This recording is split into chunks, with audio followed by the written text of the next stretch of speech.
ચાલો. નમસ્કાર. નમસ્કાર. જીવનના અનેક પ્રશ્નોનું સમાધાન કેવી રીતે કરવું? ઉદાહરણ તરીકે સમય, સંસ્કાર અને સમાયોજનની કમી, મૃત્યુ પહેલા મૃત્યુ સ્વીકારવું, બળાત્કારી ઘટનાઓ અને વિકૃત મન. આ તમામ સમસ્યાનું સમાધાન દરેક વ્યક્તિને આધ્યાત્મિક જીવન તરફ વાળવા, એ તમામ સમસ્યાઓ પ્રશ્નોનું સમાધાન છે. એટલે આવનાર સમયમાં જે અત્યારે દિન પ્રતિદિન જે વિકૃત મનની ઘટનાઓ, જે બળાત્કારની ઘટનાઓ કે લોકો મૃત્યુ પહેલા મૃત્યુ સ્વીકારી લે છે, એ તમામ ઘટનાઓને રોકવા માટે એના સંસ્કાર હોય, સંયમ હોય કે સમાયોજન હોય, એ પ્રવૃત્તિને ડામવા માટે, એને ભૂતકાળ બનાવવા માટે દરેક વ્યક્તિને આધ્યાત્મિક જીવન તરફ વાળવા જોઈએ.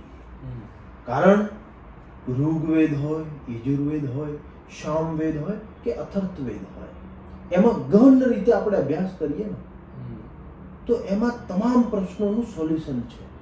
અને અનેક જે રામાયણ છે, મહાભારત છે, એમાં તમામ પ્રશ્નોનું સોલ્યુશન મળે છે. એટલે એનું અધ્યયન કરવાથી અને એ અધ્યયન થકી વ્યક્તિને આધ્યાત્મિક જીવન તરફ વાળવાથી તમામ પ્રશ્નોનું સોલ્યુશન આવી શકે છે. આ પ્રવૃત્તિમાંથી આપણે ધીરે ધીરે બહાર કરી શકીએ છીએ. અને જે પ્રવૃત્તિ કરીએ છીએ એ પ્રવૃત્તિ સિવાય જે પ્રવૃત્તિ વર્ષો જૂની છે એને અપનાવવી જોઈએ. અત્યારનો સમય એવો છે કે મોબાઈલનો જમાનો છે, સોશિયલ મીડિયાનો જમાનો છે, સતત ટીવીમાં નેગેટિવ સમાચારો છાપ્યા કરે છે, ચાલે છે. અને જે પ્રવૃત્તિ ચાલે છે એ પ્રવૃત્તિ ઉપર આપણે ધ્યાન આપવાથી આપણું જે મગજ છે, આપણું મન છે, એ વિકૃતિની દિશામાં આગળ વધે છે. એના કારણે કરીને બળાત્કારની ઘટનાઓ ઘટે છે. એને ખબર છે કે હું મરી જઈશ, હું હેરાન થઈશ, હું જેલમાં જઈશ, મને સરકાર છોડશે નહીં, છતાં એ પ્રવૃત્તિ કરે છે. તો એના પાછળનું લોજિક એ વ્યક્તિને સોશિયલ મીડિયાના કારણે, એની આસપાસ વ્યક્તિઓના કારણે, સતત ચાલતી પ્રવૃત્તિના કારણે, ઘરમાં ઝઘડાઓના કારણે એ પરિસ્થિતિનું નિર્માણ થાય છે. એમાંથી રોકવા માટે દરેક પરિવારને આધ્યાત્મિક જીવન સાથે જોડવા જોઈએ. કારણ કે ભગવાન ખૂબ મહાન છે અને વર્ષો જૂની જે સંસ્કૃતમાં અને કવિ કાલિદાસથી જે આખા સામાયિકો આવે છે, એ સામાયિકોમાં ટોટલી વર્ણન કરેલું છે મનુષ્ય જીવન શું છે. લોકો તો એ જાણવાનો પ્રયત્ન નથી કરતા. શિક્ષણની પ્રણાલી એવી છે કે એ પ્રવૃત્તિ અંદર આજ દિવસ સુધી હતી નહીં. નેશનલ એજ્યુકેશન પોલિસી આવી 2020, એમાં આ પ્રક્રિયાઓને સમાવવા માટેનો પ્રયત્ન કર્યો છે. તો હવે પછી આ પરિસ્થિતિ અતિ બગડે નહીં, વધારે પડતી બગડે નહીં, એમાંથી તરત આપણે કઈ રીતે બહાર નીકળી શકીએ અને એને ભૂતકાળ કઈ રીતે બનાવી શકીએ, એના માટે આધ્યાત્મિક જીવનમાં આપણે જીવવા માટેના પ્રયત્નો દરેક પરિવારે કરવા જોઈએ. કારણ કે ભગવાને જે શરીર મૂક્યો છે, એ શરીરમાં બહાર જેવું બ્રહ્માંડ છે ને, એવું અંદર બ્રહ્માંડ છે. જેવું ભગવાને પંચમહાભૂત તત્વો બનાવ્યા છે, એવી રીતે શરીરમાં પંચમહાભૂત તત્વો છે. અને એના કારણે આપણું આખું શરીર બનેલું છે. અને એનાથી જ આપણું શરીર, જે શરીરની અંદર એક નવું બ્રહ્માંડ છે, અનેક જીવો જે શરીરની અંદર આપણે પાલન પોષણ એને કરીએ છીએ, એ આપણે જાણવાની જરૂર છે. કારણ કે આપણી અંદર 7 ચક્ર છે. એમાં મુખ્ય ચક્ર જે છે એ આજ્ઞા ચક્ર છે, જે કપાળમાં છે.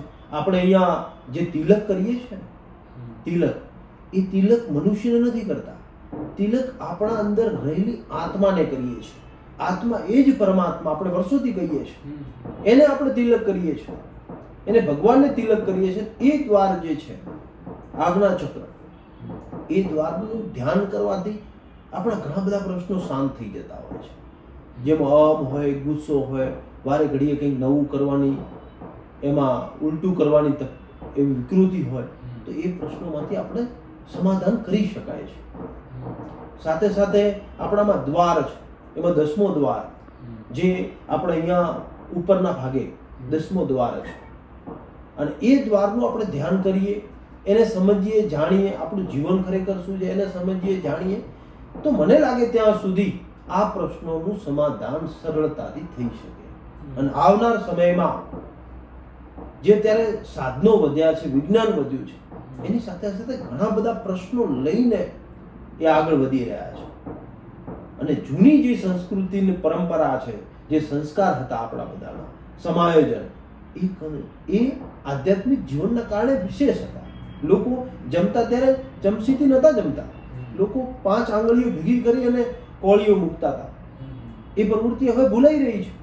એના કારણે શરીરના રોગો ચાલુ થઈ ગયા છે, પાચનના રોગો ચાલુ થઈ ગયા છે, ગેસ એસિડિટીના પ્રશ્નો ચાલુ થઈ ગયા છે, મોટાપાના પ્રશ્નો ચાલુ થઈ ગયા છે. એ તમામ સમસ્યાઓ ચાલુ થઈ ગઈ છે. અને આપણે બજારમાં જોતા હોઈએ છીએ, જે બજારમાં રહેનાર વ્યક્તિઓના શરીર તમે જોશો તો એની પરિસ્થિતિ સારી હોવી જોઈએ, એના જગ્યાએ એની પરિસ્થિતિ ખરાબ છે. તો એનું તમામ કારણ આપણે જે પ્રવૃત્તિ વૈજ્ઞાનિક રીતે અપનાવીએ છીએ, એની સાથે સાથે આપણે આધ્યાત્મિક જીવન છે એ પણ સાથે સોંપવું જોઈએ, જેના કારણે તમામ પ્રશ્નોનું સમાધાન સરળતાથી થઈ શકે. બીજો પ્રશ્ન, રામ રાજ્ય નિર્માણ માટે શું કરવું જોઈએ? રામ રાજ્યનું નિર્માણ કરવા માટે આપણે રામ જેવું બનવું પડે. રામના સંસ્કાર લેવા પડે. રામમાં ધીરજ હતી. રામમાં જે કોઈ એમના પરિવાર દ્વારા, એમના માતા પિતા દ્વારા જે આજ્ઞા આપવામાં આવે એનું સતત અને નિયમસર એનું પાલન કરવું, એટલે મર્યાદા પુરુષોત્તમ કહેવાના. એમાં મર્યાદાઓ હતી.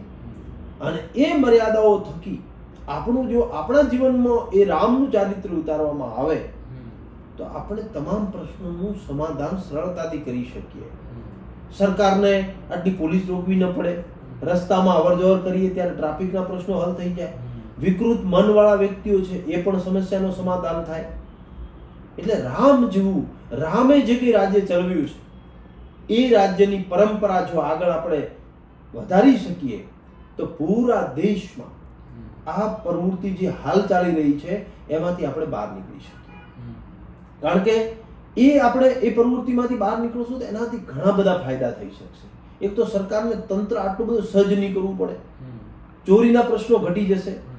બીજી તમામ સમસ્યાઓ જે નાના મોટી સમસ્યાઓ છે એનું સમાધાન રામ રાજ્યમાં છે.